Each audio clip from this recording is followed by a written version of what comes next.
children, thank you for a beautiful kickoff to this important message today. Miracles. They're all around us. Sometimes they're hard to see. Make no mistake, I am still a work in progress. I am learning. On April 28th, it will be only 1 year that I'm a priest. It's taken 8 years to get here. But I know I still have a lot to learn, and a lot to share, and a lot to understand. And I can't be more thankful for the miracle of all of you, especially the citizenship team and our bishop, for helping me, guiding, and teaching me. Last week, one of the dear parishioners that I love so much shared a constructive commentary on my homily, that sometimes the sharing that I do can be too esoteric, it can be too academic, and I'm learning and I'm trying. Bishop gave me some good advice. Speak less from the head and more from the heart. So I'm going to try to do that today. The way we're trained in seminary through homiletics is to break down the gospel, to find all the missing pieces, to attach the words. But there's a whole nother Catholic interpretation called Lexo Divina, where you don't do any of that, you let the Holy Spirit talk to you. Clearly, I'm scared to death to do that. I'm not doing that yet. What I am going to do, though, is share something that was shared with me on Monday. Most of you know I am finishing up my CPE, Clinical Pastoral Education, in New York City at Columbia, allowing me to be a chaplain in a hospital, something that I did not take while I was in seminary. I didn't want to. I thought my years of police work was enough of that. But more and more, I'm thinking that that's the goal. This week's class was about a frightening subject. It was about over abuse. And the woman, former DA of the City of New York, and a rabbi shared a story, real-life story from another student, a seminary and divinity student. So I'm just going to share the story with you and let it speak for itself. Those of you that follow me on Facebook, I attached her. Her name is Carrie Egan to my Facebook page. She is, and I'm just learning about her, a phenomenal person of God, and what a message. But I'll let you hear it for yourself. As a divinity student, I had just started working as a student chaplain at a cancer hospital when my professor asked me about my work. I was 26 years old and still learning what a chaplain did. Very serious, very close to what I'm doing now. Very serious about today's gospel, about what Miriam says to Jesus. Here we go. This is what she says to her professor. I talk to patients, I told him. You talk to patients? And tell me, what do people who are sick and dying talk to their student chaplain about, he asked. I had never considered the question before. Well, I responded slowly, mostly we talk about their families. Do you talk about God? Not usually. Do you talk about their religion? Not so much. Do you talk about the meaning of their lives? Well, sometimes. What about prayer? I hope you lead them in prayer or ritual. Well, I hesitated.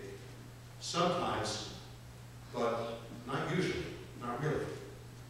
I felt the disappointment in the professor's voice. So you just visit people and talk about their families? Well, they talk. I mostly listen. Oh, he leaned back in his chair. A week later, in the middle of a lecture in this professor's packed classroom, he started to tell a story about a student he once met who was a chaplain at a hospital. And I said to her, what exactly do you do as a chaplain? And she replied, well, I talk to people about their families. He paused for effect. And that was this student's understanding of faith. That was as deep as this person's spiritual life went, talking about other people's families. The students in the class laughed at the shallowness of this silly student. The professor was on a roll. And I thought to myself, he continued, that if I was ever sick in the hospital, if I were dying, the last person I would ever want to see is some Harvard Divinity School student chaplain wanting to talk to me about my family. My body went numb with shame. At the time, I thought maybe, if I was a better chaplain, I wouldn't know how to talk to people about big spiritual issues. Maybe if dying people met with a good, experienced chaplain, they would talk about God, I thought. Today, 13 years later, I am a hospice chaplain. I visit people who are dying in their homes, in hospitals, in nursing homes. And if you would ask me the same question, what do people who are sick and dying talk about with the chaplain? I, without hesitation, would give you the same exact answer. Mostly, they talk about their families, about their mother and fathers, their sons and their daughters.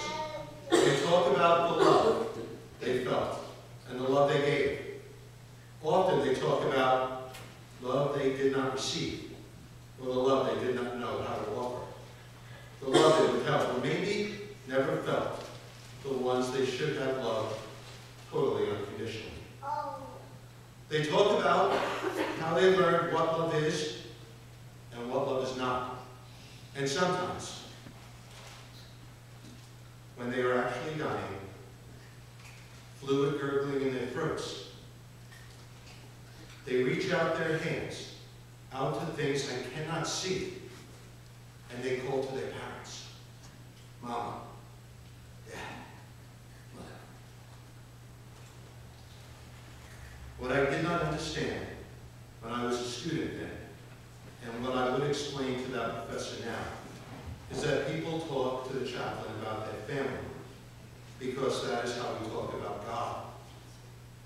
That is how we talk about the meaning of our lives. That is how we talk about the big spiritual human existence questions. We don't live our minds in our heads, or in theology or theory. We live our lives in our families. The families we are born into, the families we create, and the families we make through the people we choose as friends. This is where we create our lives. This is where we find meaning.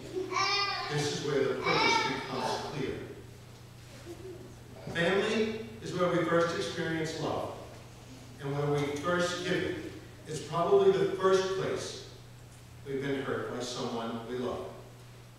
And hopefully the place we learn that love can overcome even the most painful rejection. The crucible of love is where we start to ask those big spiritual questions, and ultimately where they end. I have seen such expressions of love.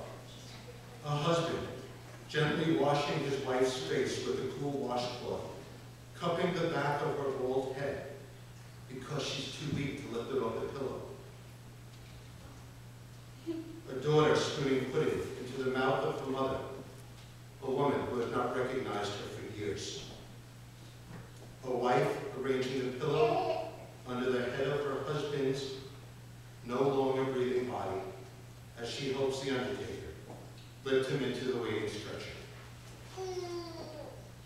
We don't learn the meaning of our lives by discussing it. It is not to be found in books or lecture halls or even in churches or synagogues. It's discovered through these actions of love. If God is love, and we believe that to be true, then we learn about God when we learn about love. The first, and usually the last classroom of love, is the family. Sometimes that love is not only imperfect, it seems to be missing entirely. Monstrous things can happen in families. Too often, more often than I want to believe possible. Patients tell me what it feels like when the person you love beats you. They tell me what it feels like to know when you're utterly unwanted by your parents. They tell me what it feels like to be the target of someone's rage. They tell me what it's like to know that you are abandoned by your children, or that your drinking destroyed your family, or that you failed to care for those who needed you most. But even in these cases, I am amazed at the strength of the human soul. People who did not know love in their families know that they should have been loved. They know somehow that was missing, and what they deserved as children can be found now as adults. When love isn't perfect, or the family is destructive, something else, even more powerful, can be learned. Forgiveness, the spiritual work of being human, is learning both how to love and how to forgive. We do not have to use words of theology to talk about God. People who are close to death almost never do. We should learn from those who are dying that the best way to teach our children, to teach ourselves about God, is by loving each other fully and forgiving each other fully, just as each of us longs to be loved and forgiven.